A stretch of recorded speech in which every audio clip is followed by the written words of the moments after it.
Welcome in, everybody, to the Voice of College Football's post-game show. After a slow start, we ended strong, handily taking down the powerhouse known as the Southern Miss Golden Eagles. I am TF, a.k.a. Traveling Fools, and I'm joined here by my friend and colleague, Slim Shady Canes. How you doing today, Slim? I am amazing. How about yourself? Oh, amazing as well. What'd you think of this? What'd you think of this game here? Well, this game was really a tale of two halves. You know, it really seemed slow, uninspired the first half. I mean, defense still played solid. Didn't give up, chunk plays like we were talking about last week, excuse me. Maybe only one or two. And then, I mean, defense really dominated the second half. Offense easily moved down the ball down the field for consecutive drives. And really did again there for a third time until they kind of bogged themselves down with penalties. Yeah, I mean, it maybe they were kind of looking ahead in the first half and then, got a swift boot and we're like, okay, we got to finish this football game and really came on and turned it on in the second half. Yeah, I feel like it was actually kind of a closer game than what the final score showed. I can't say I'm totally impressed, and next week's gonna be pretty rough. But we got to see, what time does Texas A&M, don't they play App State today? I believe so. Yes. Do you know what time that game is, or? I think it should be right about now. I think right about now. Yeah, maybe we'll tune in. I see Alabama just barely squeaked off a win over Texas just now. So.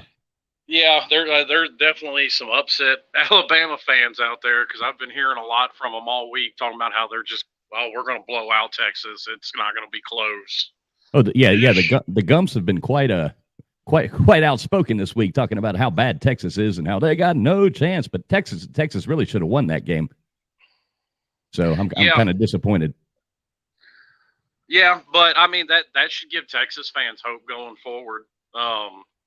If they can compete like that with Alabama, I would definitely say Texas is getting the ship righted, so to speak. Yeah, so I guess the final there was 20-19, Alabama over Texas. But yeah, we're not here to talk about Alabama and Texas. We're here to talk about a real football team. But yeah, I wasn't totally pleased with the performance. But I mean, I'll take the W, over the L any day of the week. Oh, absolutely. And like I said, it really, body language of the players, just really seemed like in the first half, they thought that they should just come in and walk over Southern Miss, kind of like they did last week. And like I said last week, Southern Miss is definitely a step up in competition. Yeah, yes, way more competition than Bethune-Cookman. Yeah, and I really don't. It's hard to take away a lot from these games because I mean you don't know, like you said, you don't know the players, how serious are they taking it, what's the mindset. But I hate to think that they would take any game, not to the serious level. But you never know what's in their heads. I'm sure every one of them really has Texas A&M on their mind, even though you want to coach at them, scream at them. Don't think about game 3. Don't think about that everybody's thinking about that game. I mean, that, and I think another definite key contributing factor to the first half, at least with the offense, is Josh Gaddis is calling it pretty conservative. Everybody knew he wanted to establish the run coming in. I don't think anybody really thought otherwise. But I don't know, the way Southern Miss's defense was kind of motivated, and we saw on a couple of drives, the offensive line kind of relapsing into what they looked like last year. You think that would have made him maybe dial it up a little bit more, and to finish off the first half and off into the second, he did. But I mean, when the announcers of the game are commenting on how conservatively the play calling is, it's pretty conservative. Right. Now, I mean, why do you think they're calling so conservative? It's hard to say. Maybe they're not wanting to show too much against lesser competition. Maybe, they've only had 8 months to install an offense. So do we really know how much of it they have installed? Right. That's a good point. That's one thing I brought up to some Miami fans I was talking to during the game. They were kind of upset about it. And it's like, listen, none of these offensive players have been in the same system for more than 2 seasons. We keep changing it up on them. They keep having to learn a new system, a whole new offense. And you can only do so much in 8 months because, I mean, there's all kinds of NCAA restrictions on it. The coaches are only allowed around the players so many hours during the week and stuff like that. So a lot of it is on them to do on their own and try and cram as much as possible in a short amount of time. So first couple of games, you're going to have some stuff to work out. Doesn't surprise me. Called a little conservative for that reason and others that we've mentioned. It's lesser competition. Do you really need to get fancy in your playbook against, Southern Miss? Dial it up a little more than you are, but no reason to delve deep into it. Yeah, I did like the one little trick play. I guess the little flea flicker there. Yeah. Well, that was a spot on throw too. He couldn't have put it in there any better. No, that was really nice to see us getting kind of creative. That's always good to see. But I do agree. I mean, I guess you don't want to go out there and show your whole hand before you go play like probably one of the most important games of our season. Oh, it's definitely one of the 2 most important games. Yeah, I think other than Clemson, I think this Texas A&M is kind of a make or break. I mean, we could potentially lose the game and still be in good shape, but obviously we want to go out there and win. Yeah, I mean, it's not going to affect conference record whatsoever, so it's not going to affect us either way making the ACC title game. But it's definitely, I've looked at it all season as kind of a barometer of where the team is. Where do they kind of stack up, nationally? Because yes, everybody had questions about Texas A&M's offense coming into this season, but they've had a top 5 defense the last 3 years in a row. There was no question about that. Right, and I guess I just tuned in on the TV here to see how they're doing. Looks like Missouri and Kansas State are running behind, so you have to go to the ESPN app to watch the game to watch that. But I do want to see how A&M does against App State. Yeah. I mean, when you end up looking at the final stats of the game, though, I mean, you really can't be too mad. Van Dyke's, 21 of 30 for 263 yards with a touchdown and an interception. Henry Parrish, 24 carries, over 100 yards again, 116. I think something that would have done them a little more good, in my opinion, in this game is a little more Thad Franklin. Southern Miss was really wanting to play physical in the trenches, and I think Thad Franklin, through the long run of the game, could have had more success against him because that's a big guy to try and stop and bring down play after play after play. I mean, he's 6 foot, 235, 240 pounds. Yeah, he'll wear you down. Yeah, you're going to get tired of him running into you after a while. And he broke off a few nice runs. Van Dyke, that one interception for Van Dyke, I mean, I don't know if there was a miscommunication. I don't know what that was, if it was just straight underthrow. I don't know. That was an ugly interception. But I'm not gonna take his lunch over it. I mean, it's one pick on the year. Every quarterback throws picks. Yeah, and I'd definitely rather get that out of the way now. If we're gonna throw picks, I'd rather throw picks against Southern Miss than Texas A&M. But we'll see. Restrepo, he continues to look really good. I guess he got 7 receptions for 98 yards. something like that. Yeah. Yeah, that's pretty good. Yeah, he's quite impressive. Yeah. Quite impressive. I like that one. Brashard Smith actually looked pretty good to me today, and so did Michael Redding again. Right. I know Restrepo's kind of his go-to guy, and he's got more of a rapport built with him for obvious reasons. You know, they're roommates in the whole 9 yards. But I understand having that. I don't want to see him get in the habit of keying in on him. Spread that ball around. These other guys are for the most part proving that they can be sure-handed. They're going to catch what you throw at them. I mean, there was a couple of drops in the first quarter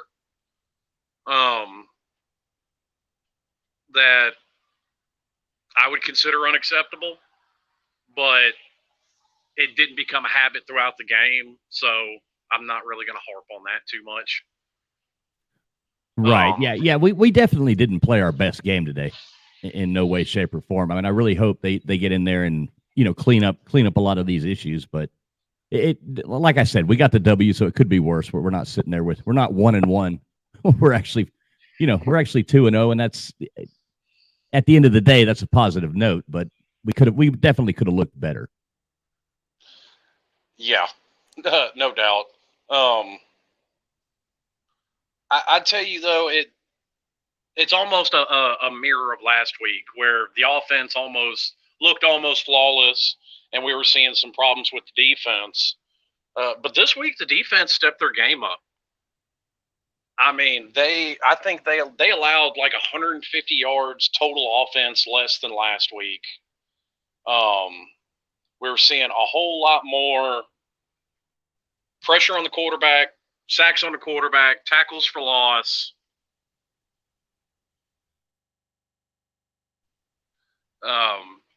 And then also at the linebacker position, which, has been one of our Achilles heels for the past year or two. Those guys are starting to make plays. I can't knock on them. They really are. Those guys are starting to make plays. And then bringing guys like Avonte Williams up, in that star position. So basically, lined up like an outside linebacker. He made plays. Leonard Taylor, back-to-back tackles for loss. Right. Yeah, I mean, there are some positives to take away from this game, but some of the people, they did really play really good. They're just, I wasn't totally impressed with Tyler Van Dyke today, but he at the end of the day, he got it done. Slim, I'm gonna tell you what I'm gonna do. I'm gonna drop the link in here and just see if anybody else wants to come in and give us their thoughts. These games here, it's going to get a lot more exciting when we actually get to playing real. I am curious what other people think of it. Yeah, I mean, we'd really love to hear from you guys. I'm going to drop a link, and what it is a StreamYard link. If you've never used it before, it is very, very easy to do. All you do is click the link, follow the prompts, and you will be on the show with us. So let us know your thoughts. Come in, join us. Here's a link right now going out to you. Feel free to jump in, give us your thoughts on the game, and mix it up with us. Well, while we wait on that, what can you gauge from some of the opinions in the comment section so far? It looks like nobody's really happy. I'm reading the comments here. I haven't seen anybody say, dang, that was awesome. That looked great. Yeah, we got, basically kind of what we're saying, like here, Mike Williams, he's, TVD was just bad today. No question about it, he says. Tony Sakaras. I mean, see, I don't see how you can say he's bad when he still completed over 70% of his passes for 250 yards and a touchdown. We think that is an off day for him, but that's bad by no stretch of the imagination. Right. Now, I would agree. I don't necessarily think that he did bad, but he definitely was not on his game today. The team wasn't clicking, and I think maybe we did get caught looking ahead a little bit. I think so, because it not only am I getting that impression from him, but him, the defense the first half, the offense in general first half, and then you combine that with the overly conservative play calling, maybe it's looking ahead, maybe it's underestimating Southern Miss, maybe it's a bit of both. Right. Well, I mean, that's what we can hope. I really wish this one game here, this Kansas game would get off of here so we could actually watch the App State and Texas A&M game. That would be nice. But the Kansas State and Missouri. I mean, it's Kansas State's up 33-6. I'm like, come on, put the real game on. Let's see what happens. But yeah, like I said, guys, so there is the link posted in the chat. So let me just make sure. Yeah, it's posted in there. So do feel free to jump in, give us your thoughts on what you took away from this game, and let us know. Tell us how anything positive you see, anything negative. Let's talk some Canes football. Any other games you're looking forward to today, Slim? Well, I'm definitely looking forward to I think the Florida-Kentucky game is going to be a good one.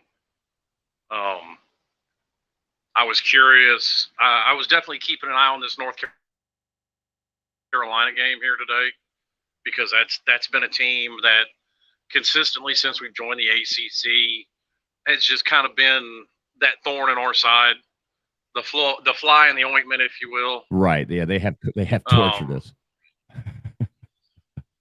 And I was thoroughly unimpressed last week when they got into a shootout with App State.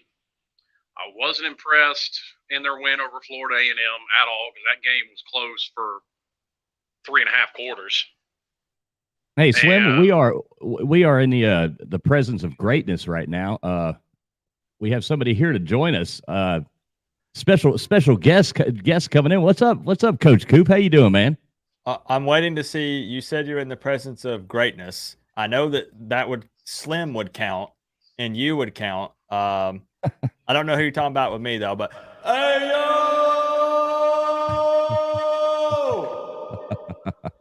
what's up with you guys? Not much, man. We're sitting here, trying to decide if we did good or bad. What do you think? I think that I'm happy that it was a win and not a loss. It wasn't perfect, and I like the way that Mario put it, where he said, you have to take these games and you have to learn something from it and improve because of it.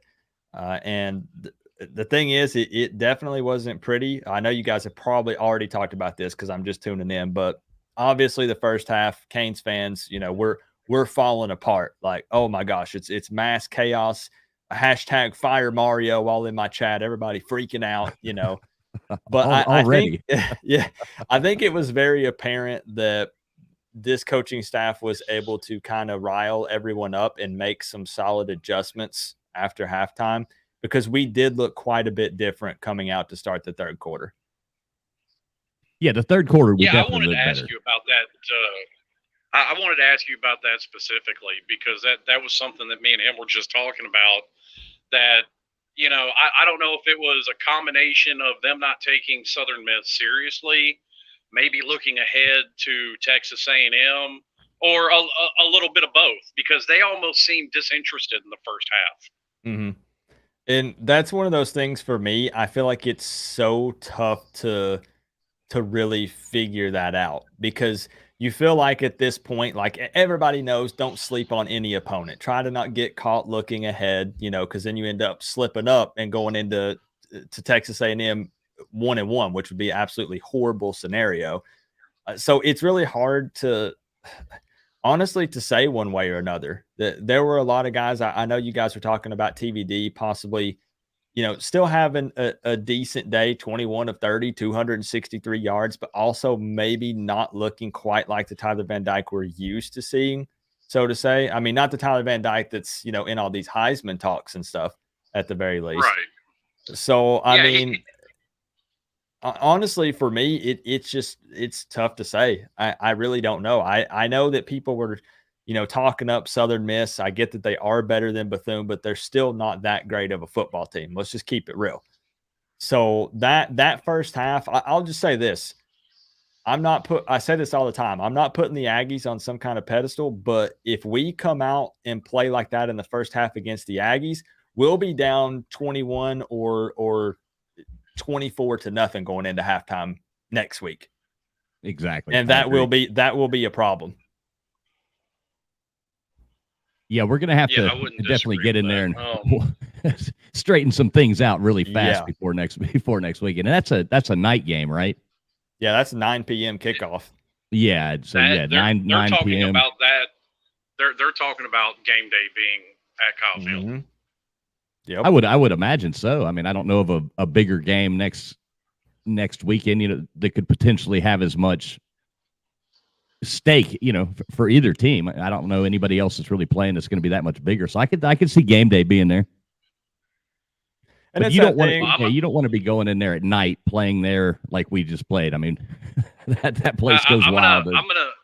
I'm gonna ask you a really obvious question, Coop, and I think we all know what your answer is going to be. But I mean, did you think like the rest of us that really throughout the whole game, because he kind of reverted that way in the second half there towards the end, but especially in the first half, Gaddis went a little overly conservative with his play calling.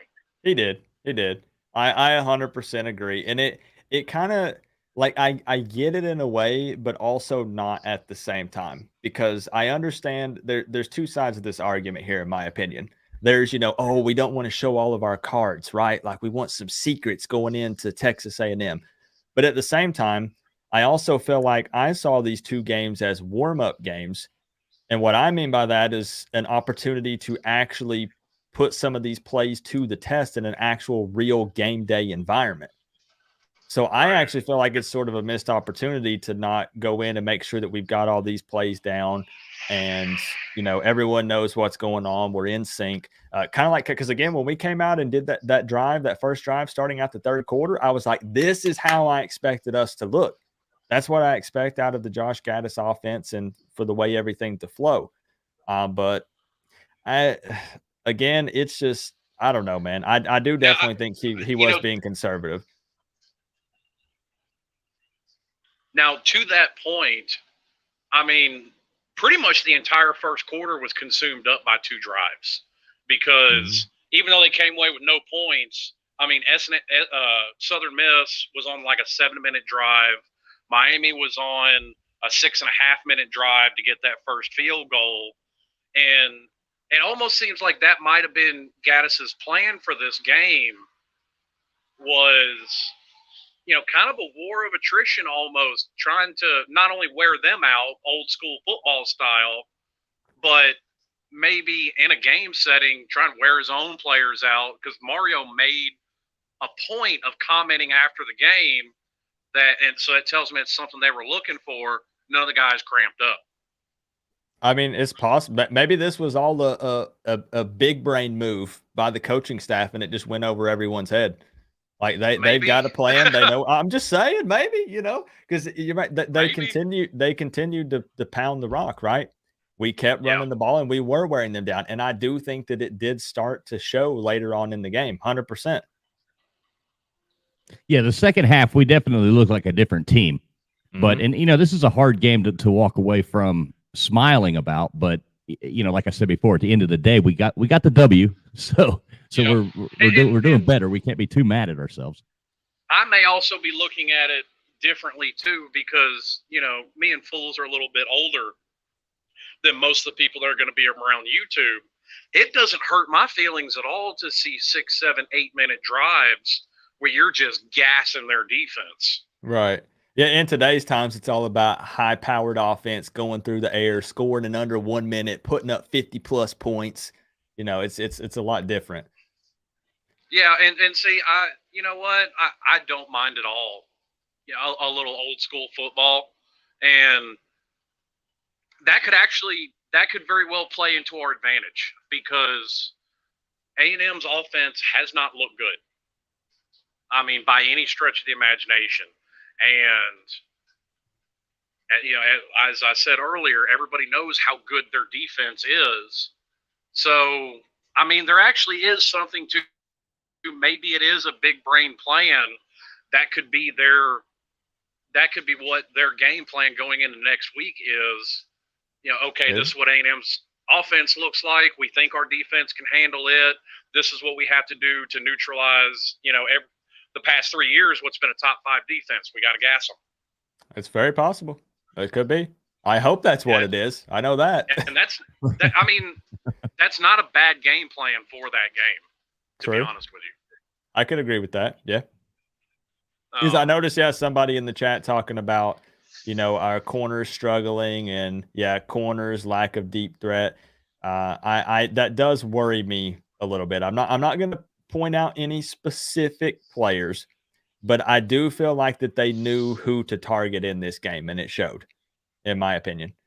Right, and that's kind of scary going into a game because I mean, without a doubt, the Texas A&M staff sitting there going, "Hey, that guy, like you, I'm not going to target anybody specifically, but and here's to that point. I'm not going to target anybody specifically either.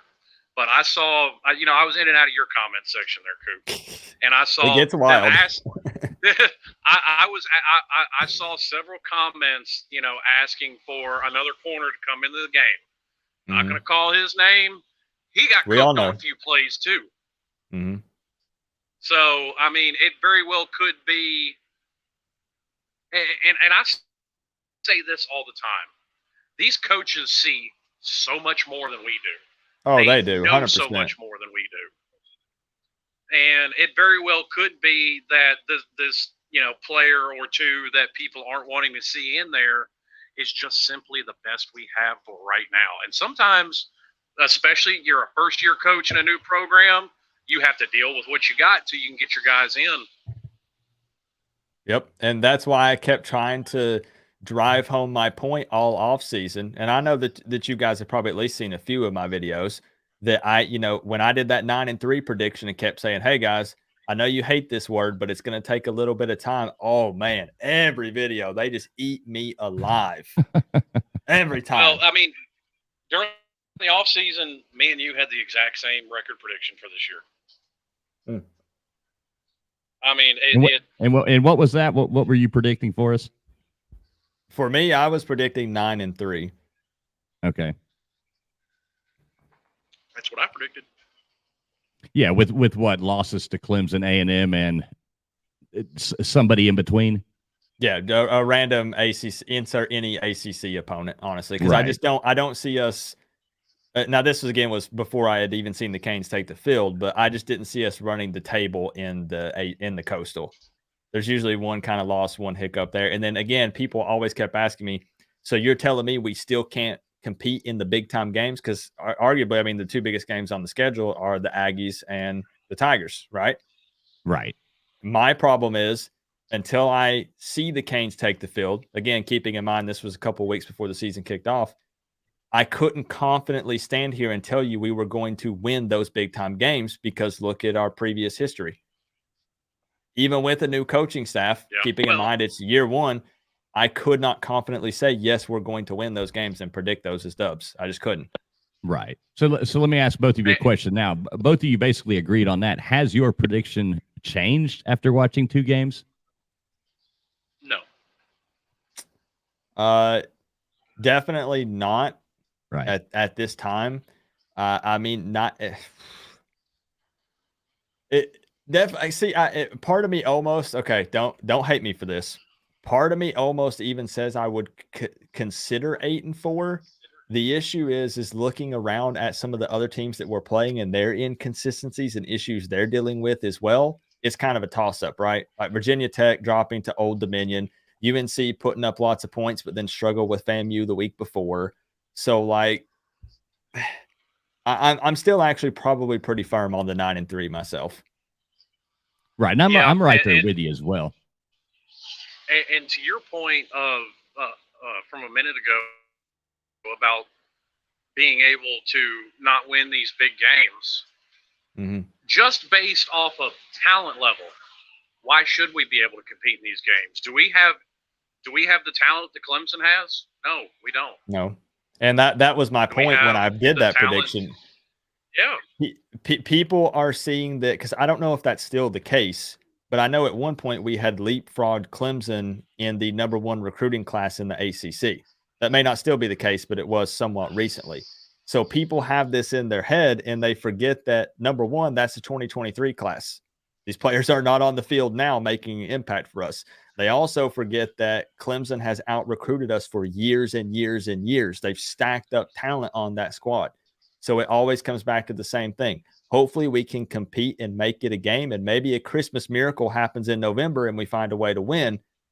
However, it's tough to say that talent-wise that we would actually be on their level right now because we're just not. No. I mean, last year, I haven't looked it up for this year, but I've got a pretty good idea of where it is. Last year, we had the 13th ranked roster by 247's composite, and we brought in the 15th ranked class.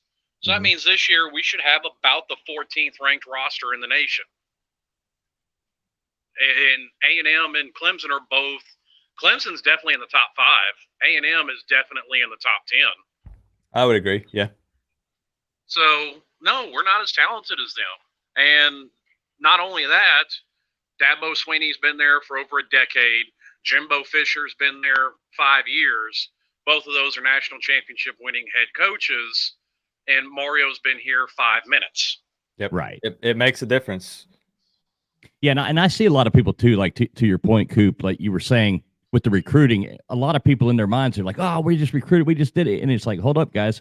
I mean, those players haven't even played they're not even on the team yet. You know, this is next year, and they're all freshmen. So I mean, realistically, it might be 2 years before we even see one of them ever take the field. Yep. And unless it's in a Bethune-Cookman game. I really make that point when it comes to the O-line. Because I always talk about, Mario being a trenches guy. We're trying to recruit these bigger dudes, trying to open up that Polynesian pipeline and all this. Again, we don't have those guys yet. They're not here yet. Right. Now, at the same time, to not just be completely negative, could Miami beat A&M? Sure. What's the saying? Any given Saturday, any given Sunday for the NFL, whatever. It could happen. Yes, because to that point exactly. Where we are now, talent-wise, is where Clemson was when they won the national title with Deshaun Watson. Yeah, right. It could happen. And I like Christopher Walker here. He's got Miami is going to beat Texas A&M. I mean, confidence, man. Confidence. I like it. I'm right there with you, Christopher. I hope that all the players on the team and the coaching staff has that type of confidence going into the game next week. Well, are you, Coop? Are you watching the App State Texas A&M game? I don't have the actual game up, but I see this. I have the scoreboard up on my other monitor. What is it saying right now? I could have swore it had App State up, but it just refreshed and says 0-0 for me. Okay, maybe they took one back or something. Yeah, I'm waiting to watch the game. They got the other one on. So, does anybody in the chat know? Because I could have swore it just said like 3-0 or 6-0. Or am I crazy? Don't answer that part. Actually, don't answer that. I am crazy. I could have swore there was some numbers on that board, but maybe not.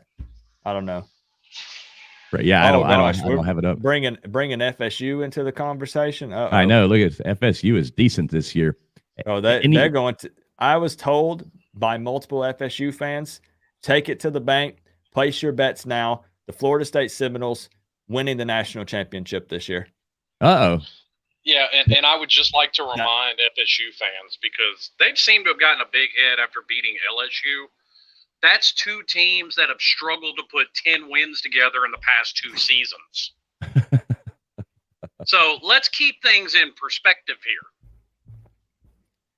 I can't wait for that game, man. I think a lot of people forget, too. That's like November 3rd or November 5th or something. So we still got several weeks to go before that game comes up.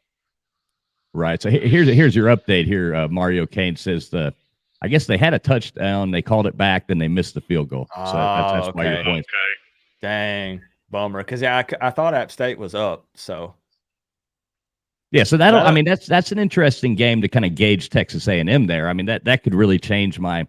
At this point, looking at it, I wouldn't bet $1 on Miami beating the Can. I wouldn't put any money on it. Does this game potentially have an impact on the game next week if the Aggies drop this game to App State? Because that's at College Station, correct? Yes. Yeah. Okay, so if they drop that game to App State, does that maybe, do they take a hit to their morale or their confidence a little bit? So It's easy to let a team like that, especially a big upset like that, beat you twice.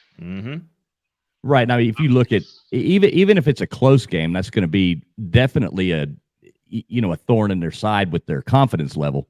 I mean, if you're sitting there going, "Oh my God, we just barely squeaked out a win against Texas A&M," what's Miami getting? Now, if they go out there and blow or App State, now if they go out there and blow them away, then they're definitely going to have a lot more confidence coming into that game. So, now what do you think about this, Coop? I thought a silver lining to this game, and yes, you can nitpick a play here or there, or a single person, but I think overall the defense was a whole lot better this week than they were last week. Compared to last week, 100%. Yeah, there was more, again, especially in the second half, but a lot more pressure on the quarterback. I don't know the full defensive stats yet, so I don't know how many sacks we ended up with. But I know LT had a couple of them there in the second half. There were a lot of opportunities there that were just kind of missed with, a couple of interceptions and some other big plays. What about, I'm getting off track a little bit. What about that play with Tyreek Stevenson? About the giving himself up, but the ref like blowing the whistle, but not. Then Mario was like, "What's going on?" And that was kind of wild chain of events there. That's one of those. The referee is 100% at fault because he blew his whistle. Is why Tyreek stopped. Now, would he? Do we know that he would have returned it all the way if the ref hadn't blown his whistle? Because obviously everybody hears it. We don't know. Yeah, but I've always found that to be a very interesting thing where when refs get a little whistle happy and, they blow a play dead, but then it technically wasn't. But then the players will continue to play because they're not sure and then they don't know what to do. Like, it's crazy. Because at the end of the day, I guess really you're trained to, finish the play. But when the ref blows the whistle, it's dead. So you could mess up and get, some kind of penalty because of that if you end up hitting another player after the play is blown dead or something. So it's very, you have to be careful in that scenario. Yeah, so it looks like Miami and that's something that's going to lead me into. Go ahead. Oh no, I was just giving an update. Miami Kane says App State on Texas A&M 13-yard line. So that would lead me into the one gripe that I have seen consistently over the last 2 weeks: penalties. They are still racking up, in my opinion, way too many penalties and some dumb ones. That one by Cam Kitchens last week was a dumb penalty. The offensive lineman, his name escapes me now, that decided to he pulled that move from the blind side and just wouldn't let his blocker go all the way out, out of bounds. Just dumb penalties like that. Yeah, I was upset at first until I saw the replay, and I was like, "Oh, never mind, that's a flag. They will throw a flag on that every time." Yeah, and yeah, I'm looking at the stats. It was 6 penalties for 48 yards last week against Bethune, and 7 penalties for 70 yards this week against Southern Miss. Oh wow! So definitely got to up the discipline a little bit. No stupid, costly penalties like that, because again, just like we were all already talking about. You can't start slow next week. That's going to be a problem. You can't continue to shoot yourself in the foot with dumb, stupid penalties next week either, because that's also going to be a problem. Yeah, and that's a really hard place to play. I mean, nobody wants to go in there, the 12th man, but that place gets loud. So they're going to – it's not going to be easy. Because the thing is, in Kyle Field, the sideline area is about half the size of what it is at Hard Rock. So much more so than at Hard Rock, the fans are right on top of you. Right. Yeah, well, we're going to see what happens. I'd be lying if I said I wasn't excited, but scared. It's I'm definitely I'm going to be in an interesting spot because I'm dropping that Aggie diss track tomorrow. Oh yeah, tell everybody about this. It definitely involves a Lamborghini. There is a Lamborghini in the diss track. I'll let you know that. And I throw some shots. Nice. So I'm talking a lot of trash, and it's going to be funny because last year, I did the Alabama diss track and predicted Miami to win, but do you want me to be 100% honest with you? I've never told anyone this. I did not think Miami could win that game. I only predicted them to win because I felt like I would look stupid if I did a diss track and then turned around and predicted Miami to lose. Right. I can respect that. Yeah. But this year, I don't. I'm going to be 100% honest with you. I have not decided yet. I don't know what to think about the A&M game. It's going to be a last-second decision that I probably make up my mind as I'm writing down the score prediction. Because right now, I don't know. Well, I know your diss tracks. They go. They get a lot of attention. That one last year really shook up the college football world. And yeah, it was weird. Like when ESPN sent me an email, I was like, "Nah, this is just somebody trolling, right?" And they're like, "No, literally, they were like, you can call us to verify." And I was like, "Okay, let me call them." And I was like, "Oh, never mind. This is ESPN." And they sent me like, it's insane. If you want something, because they played the diss track on SEC Network, man, it was like 30 pages of paperwork that I had to sign just for them to play a 1-minute clip of that diss track on SEC Network. It's crazy. I know your Twitter was quite fantastic there for a week or so. Twitter, man, that was an absolute bloodbath. That was bad. Hey, let me MDB 2006. Thank you very much for the $4.99 super chat. He says LVs, including flag, played really well. I understand we don't want to out the cornerback. What is going on with Avonte? He made for the star role. For the first part of it, with Flag playing better, there was some better play from Flag this afternoon. I think he did a little better job of playing a little quicker. He took some better angles this afternoon. Still probably not where I would. The linebackers as a whole are probably still not where I would want them to be. But again, it's that same argument. Going to take some time. I think that we have a great coaching staff in place, especially with Charlie Strong in there. So I do think he can get them right. It's just how long is it going to take for them to be where we want them to be? With the corner, of course, we all know who we're referencing. Again, I'm trying, again, to not call out specific players, because for me it really is just constructive criticism and out of love. It's not hate. I want him to succeed. If he succeeds, Miami succeeds. Everyone wins in that scenario, and he's family. Right? We want him to make it to the next level and to play well, but we also want to put the best players on the field to give us the best opportunity to win the game. It's just facts. So with Avonte, I'm going to be honest. I don't know. I'm a huge fan of Avonte Williams, but I'm not really sure. I don't feel like he's seeing the field as much as I thought, unless I'm just missing it. What do you think, Slim? Well, Avonte is the one that caused that fumble. Was it Avonte? Yes, it was. Because it was somebody else ended up with it, but he's the one that knocked it out. Because I'll be honest, after doing the live hangouts, I really do have to go back and watch the game, because a lot of times I'll get distracted looking at the chat and stuff, and I miss particular plays. So yeah, I've got to remember it. I've got to sit there, like for this, I sit there and take notes during the game of who did what and that kind of thing. I think some of it. I think Avonte, to an extent, is getting in his own way, and this is how I mean it. He is so dead set on playing free safety, but he's gotten bigger since he's been there. He can't match the speed of the other safeties, but you can see that Kevin Steele still wants him on the field, so that's why he's kind of putting him in that star up there at linebacker position a little more, and moving him around the field, blitzing him from other places, and he's making some plays. He's looking pretty good, actually. He's a good football player. He is. Right, and sometimes you got to give these people a chance to, I mean, I know at my job, I'm not always in the groove at every single moment. So we'll see what happens. Maybe they get improved. We'll let the coaches work with them, tell them what they need to do. And listen, this team's going to improve as the season goes on. The team we saw today will not be the team that we see at Death Valley. They're going to get better as the season goes on.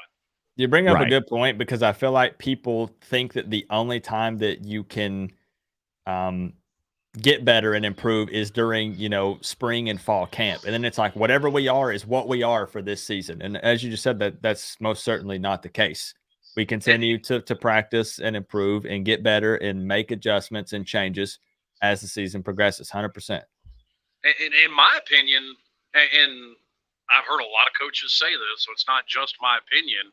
You can actually make more improvement during the season because then you're breaking down game film, and they don't normally, they don't video practices. They video scrimmages, so you can break those down. Mhm. But they're not videoing practices, so now you have film to show them, that you should have taken more of an angle this way. You zigged when you should have zagged. You see this here. Man, I'm bring it back always over this way. I'm always zigging instead of zagging. It's so frustrating, man. But I mean, you get the point I'm making. They have Yeah, basically a visual aid to show them, and you can actually get a lot more improvement during the season. Yeah, it seems to be up for debate on how many snaps Avonte has been getting. See, again, I got to go back and watch it, guys, because I didn't think that I really saw Avonte on the field any. But I am crazy, so I have to go back and watch it and see. Right, Yeah, and I'm guilty as well. I was driving and watching the game for about the first half. I was trying to get home, and I'm driving, trying to watch it on my phone. As I'm driving down the road. So I got a lot to go back and watch myself.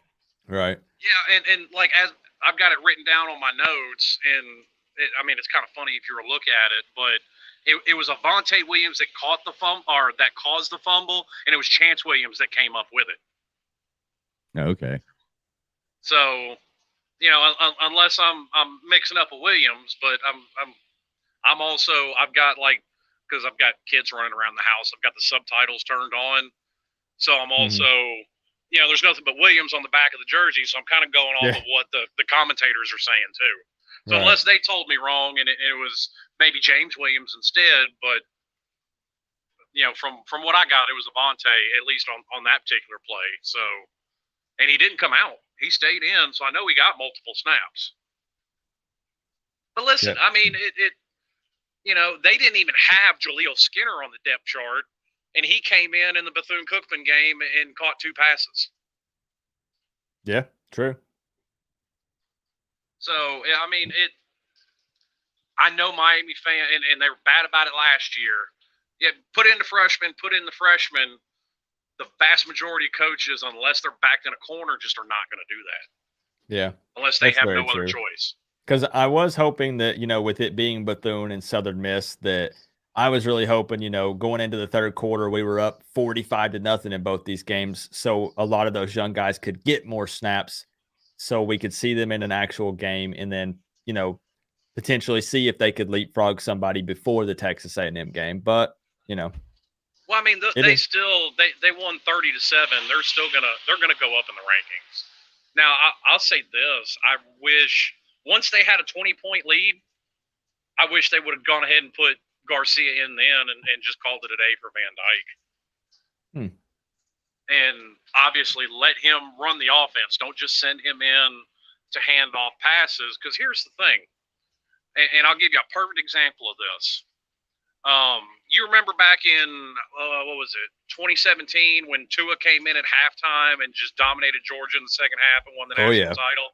Yep. There's a reason. There's a reason for that. Because every single game of that year, Bama was up big, Tua's in, and Tua's running the offense. He's not just handing the ball off and they're trying to bleed clock. That's how you have those backups ready to come in case somebody goes down. When you have a lead, put them in and continue to run your offense like it's the beginning of the game. Right.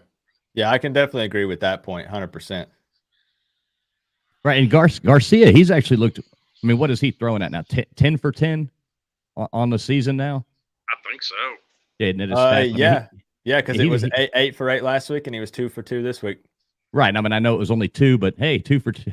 He's at 100%. Perfect season, man. I mean, come on.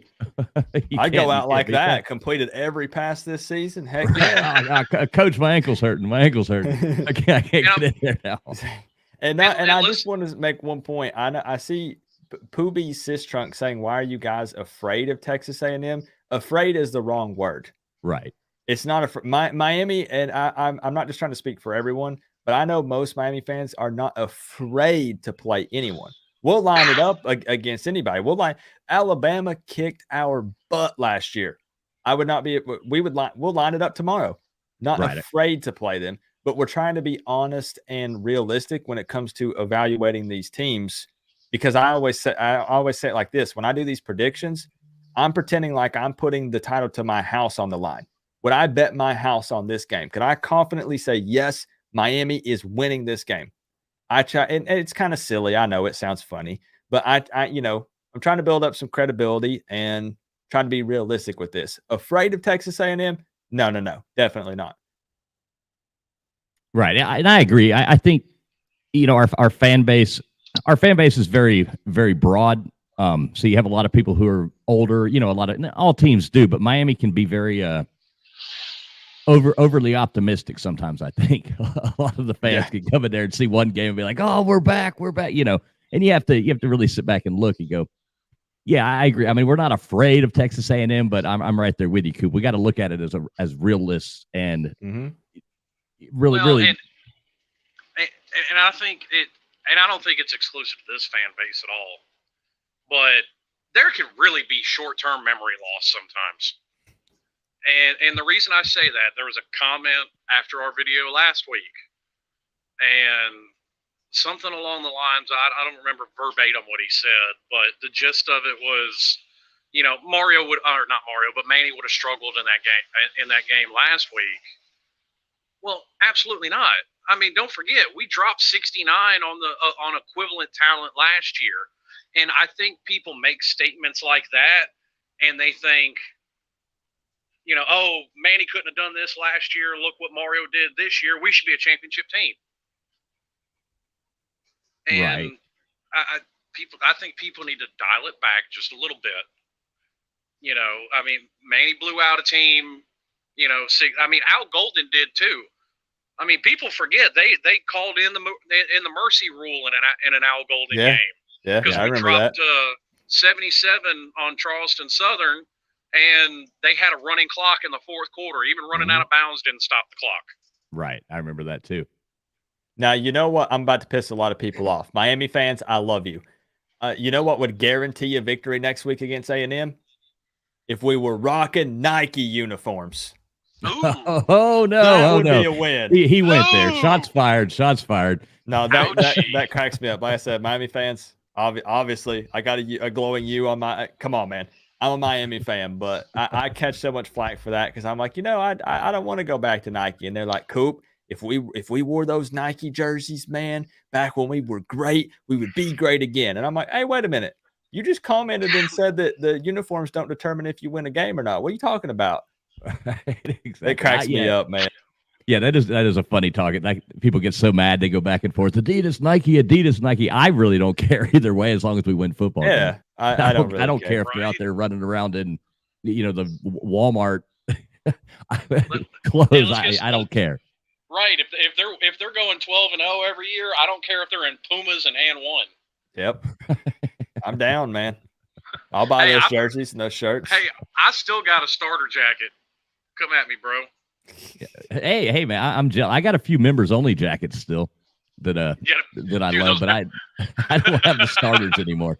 I don't have those, but I did have one. I might actually at my mom's, but I wouldn't be able to fit into it. I'm certain. Maybe if I can find it, Coop, next time I see you, I'll give it to you. I've never understood that one, to be honest with you. I mean, they kind of got me a little bit that very first year when they come out. I mean, didn't they wear like 5 different uniforms that first year? And I thought some of them were kind of silly.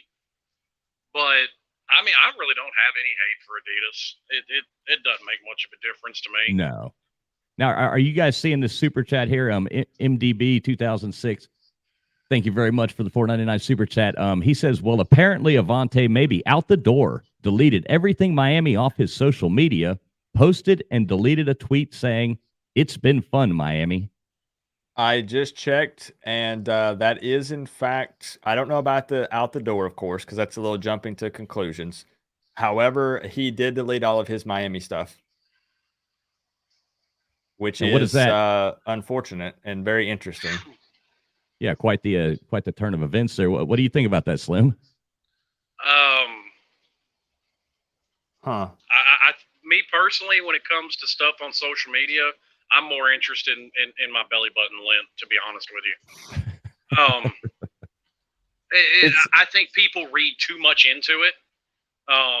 Because here's the thing. Where's he can't transfer anywhere. And I will say it's interesting times, right? Because at the end of the day, some of these guys are 18, 19 years old.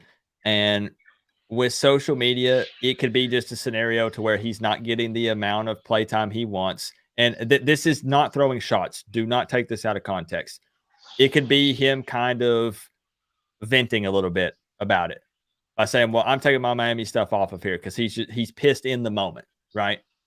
Right. And so in a way, like you said, you kind of can't look too much into it in a way, but that is a little unfortunate if we're seeing that, because then you also don't want to start creating that issues like in the locker room, with guys like arguing back and forth about things like this. So definitely don't like to see that.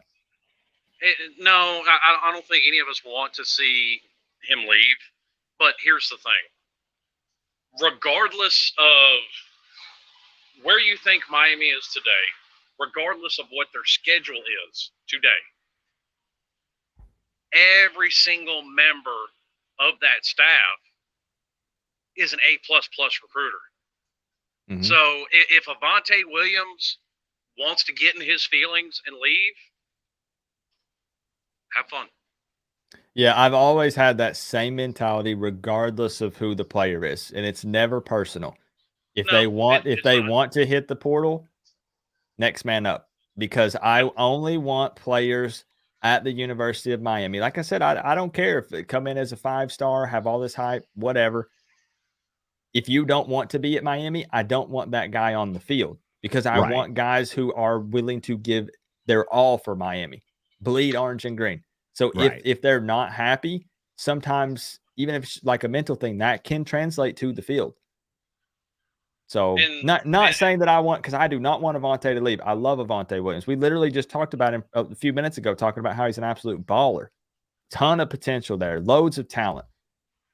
But again, if any guy, any player in there, if they want to hit the portal, I would not be standing in their way begging them to stay, I guess is the point I'm trying to make. Right. Nobody's that important. It's one player. And yes. I don't like things like that. If you're on a team, you chose to be on a team, like even when I was young playing sports growing up, my mom and dad, you joined the team. If something went wrong, they were, no, you committed to this. You are going to be there for every game. And that's who you are as a character. That's your character. You're going to be there and you're going to commit. Now, when you get done, you can do whatever you want to do, move along, go do something else. But if you commit to something, you give it 100%. And I don't think these people who do things like this, it's doing nothing but hurting their later career, because any NFL teams, anything like that, where they want to go, these people are going to look at them and say, they bailed on this. How committed are they actually going to be to us? And so I think it's a dumb move. Perfect example of that. Now I don't know this for a fact, but I think this speaks to exactly what you're saying. Why do you think that Tate Martell decided to give up football? Because he was at Ohio State, transferred to Miami, left there, transferred somewhere else, and NFL scouts are looking at that. Right. Absolutely. Yeah. And now let's keep something in perspective, because I like that. I like that word, perspective. Avonte Williams got there last year. So depending on where his birthday is, Avonte Williams is somewhere around 18, 19 years old. All of us remember being 18 or 19 years old. You get in your little feelings and you change your mind about as often as you change your underwear. Right. To be fair, right, because I know people always say these aren't kids, these are young men, which I do agree. Once you turn 18, you're a man, But when I do think back, I'm 33. Again, people think I'm 15 and live in my mother's basement, as we found out during my live stream today. However, I'm 33. I'm not 33. I'm 32.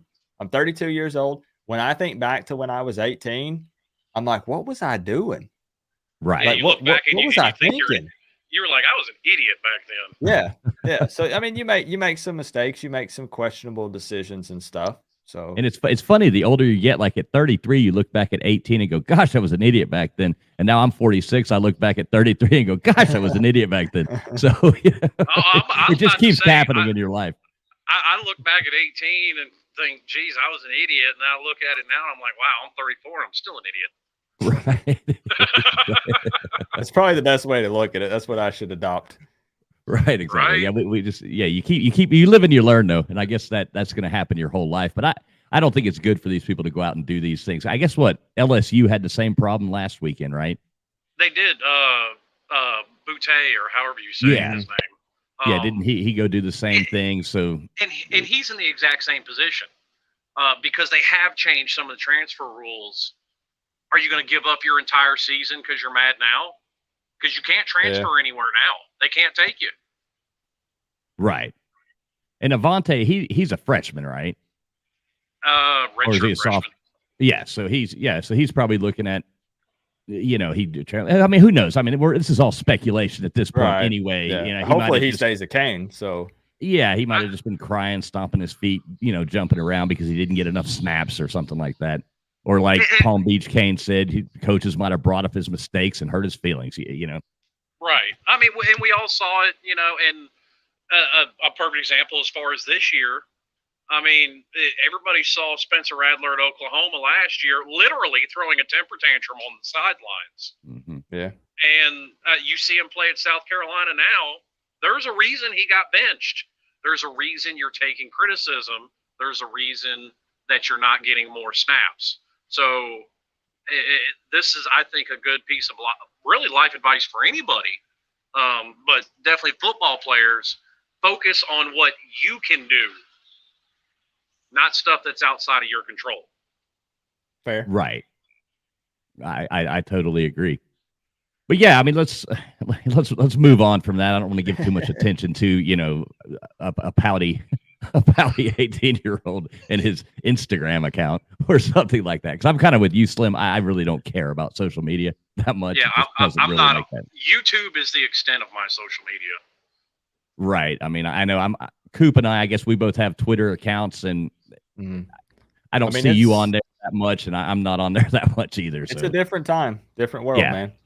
Yeah, it's but I mean, I do like it, and we use it for our travel stuff and football, but it's not. It's a cesspool. I guess you can get sucked into Twitter. That is true. Just a whole lot of negativity. 90% of everything on Twitter is negative, so I kind of try to stay away from it as much as possible. So, Coop, let me ask you while we still got you, because I know I have something I have to do here in about 30 minutes. So, this show, we'll probably I say cut it short. This is only the second one we've done, so we really don't have anything to base that on. What is short, but Coop, what time do we expect this diss track out? Because I'm actually quite excited. Oh, baby. I'm quite excited for this. What's funny, what a lot of people don't know is I actually filmed this 2 months ago. And I know people are like, well, how can you do that? Like, you don't know. What I did is I kept the disses, things that I knew would still possibly be there. So like dissing Jimbo and, things that I knew would be there no matter what, even coming up in September. So this one has a full-blown music video where I had to hire some people to help me with it. We brought in a bunch of different props and we filmed it at a location, so it wasn't here in my studio like the Bama diss track. So I'm really hyping this one up a bunch. Right. But it's dropping Sunday at 8 p.m. Eastern time. Okay, Sunday at 8 p.m. And are you dropping it on your channel? Is that the... Yeah, it'll be premiering on YouTube, and then later that night I will upload it to the cesspool we were talking about, which is Twitter, and it will be uploaded there as well, because that's actually where ESPN picked up the Alabama diss track, was Twitter. So it started trending because of all the hashtags and the replies and retweets. So then it got their attention, and then that's where it got picked up. So I'll make sure I blast it out on the Twitter machine for you. Yeah, just remember, I don't claim, no joke. Everyone thinks that I think I'm some kind of top rapper. I think I'm Eminem or something. I'm not good at rapping, which is why I put so much production value into the music video, to distract you from how bad I am at rapping. Anybody who doesn't follow or subscribe to Coach Coop on here, I just dropped this link there for my. I appreciate it. Make sure you go subscribe to this guy, because he's absolutely hilarious. His live game streams are off the chain. If you ever want to have fun and just watch games live. And he does videos year round about Miami Hurricanes football. And I've met Coop in person. So is Slim Shady Kane. We've all met. We've all hung out. And I mean, he's just a stand-up guy all around. Yeah, what I've been telling people this year is, love me, hate me, doesn't matter to me. If you're a college football fan, I consider you family. I tell a lot of people, when they tell me, Coop, I don't like your delivery or your style of content, I say, no problem. I hope that you find someone that you do, because at the end of the day, if I'm being honest, I don't like every movie or show that I watch. You can't expect everyone to like your stuff that you do. No. But at the end of the day, I'm just trying to give Canes fans and college football fans something a little extra to look forward to every week by putting out videos. And, the diss tracks are literally just to get the fan bases talking. It's just to create some extra hype for the matchup. And that's literally all it is. And last year you did not disappoint with getting the fan bases talking. I had that Alabama professor that fired a diss track back at me as like a response. That and his students got all into it. Like you know what happened at the end of the day? We both shook hands basically and said, hey, that was really fun. I hope to do that again sometime. And a lot of times people can't look past the dissing and all the talk and stuff like that. He loved it.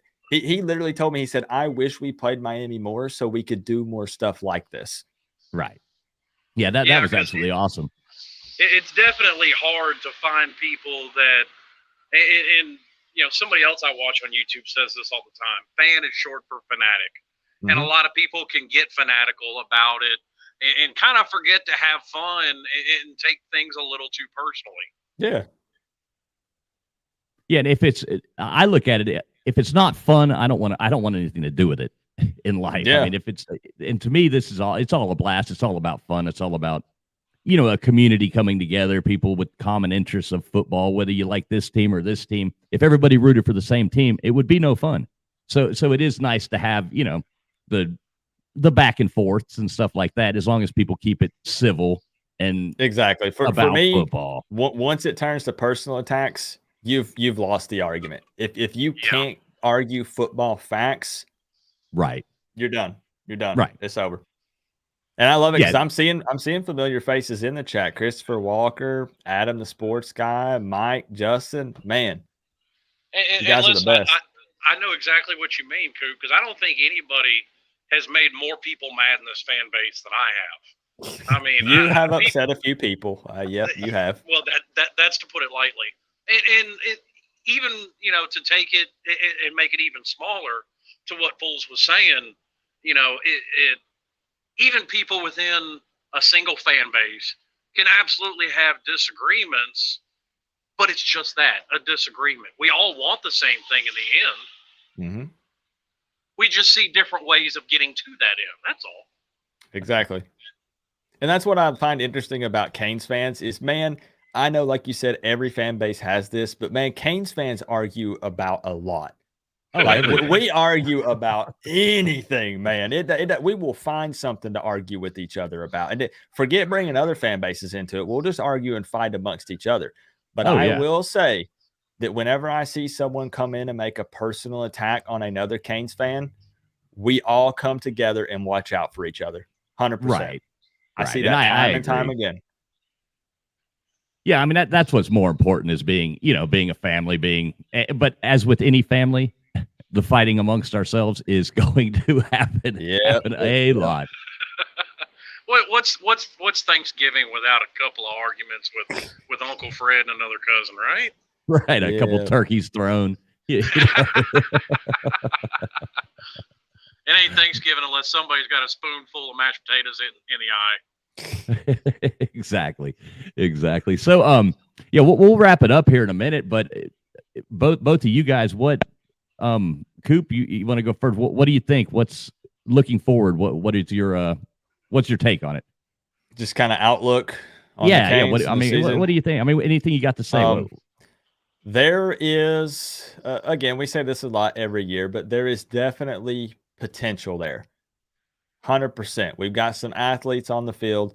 I really want to see as the season progresses, if Josh Gaddis does in fact open up that playbook some, that maybe he has been being a little conservative. So again, I'm excited about the potential. Again, I in no way at this point in time, September 10th, 2022 at 4:46 p.m., think that we're a national championship type of team. We're not on that level. But I'm looking forward to the season overall. And I do think that the Coastal still, with all that being said, is there for the taking. Honestly, I feel like the only team that See, and even whenever I want to plug in like Virginia or someone like that, the Canes fan in me, my Canes pride says, why am I even talking about us competing with a team like Virginia? I know they beat us last year, but we shouldn't have been in that position in the first place in that game.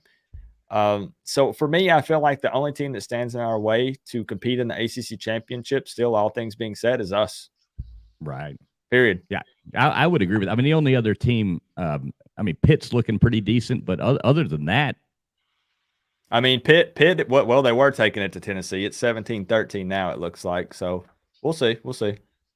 Yeah, other than that, though, there doesn't look like, like you said, we're going to stand in our own way to get to. Just please, everyone, hear me out. If we come out and win and we go 9-3, do not say fire Mario Cristobal, please. For the love of God, please do don't. not. Well, here's the thing: do it if you want, because when it comes to that, at this point, they have given him such a big contract and so much money. It doesn't matter what the fan base says at this point, because they're not. Because what I hate with that argument is the number one thing people fired back at me when I said 9-3 is they said we pay Mario too much money to go 9-3. Well, and that'll lead me into I guess my closing thought. I think you did a good one on the season, and I'm going to kind of expand on something I said a few minutes ago. Regardless of what this team does, regardless of what anybody thinks of it now, every single coach is a very experienced coach on that team, and every single coach on that team is an A++ recruiter.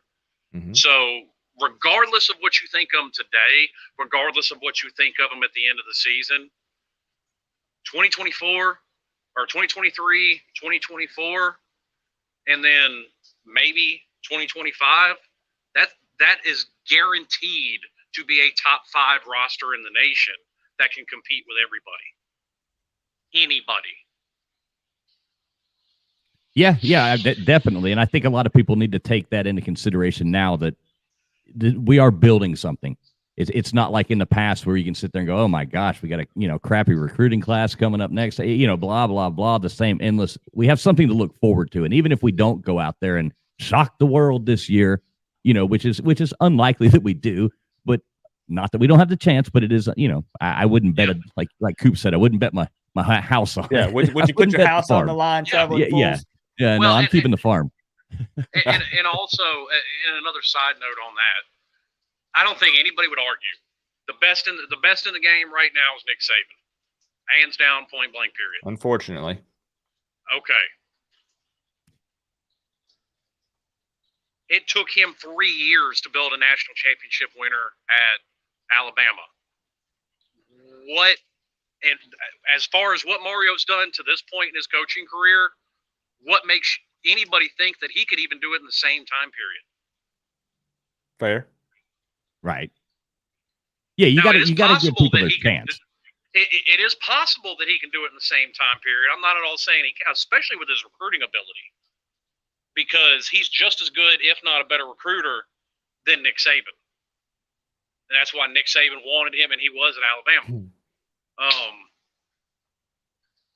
But like I said, as far as what he's done so far in his coaching career, I have nothing to see that could tell me that he could do it faster than Nick Saban, and he did it in his 3rd year.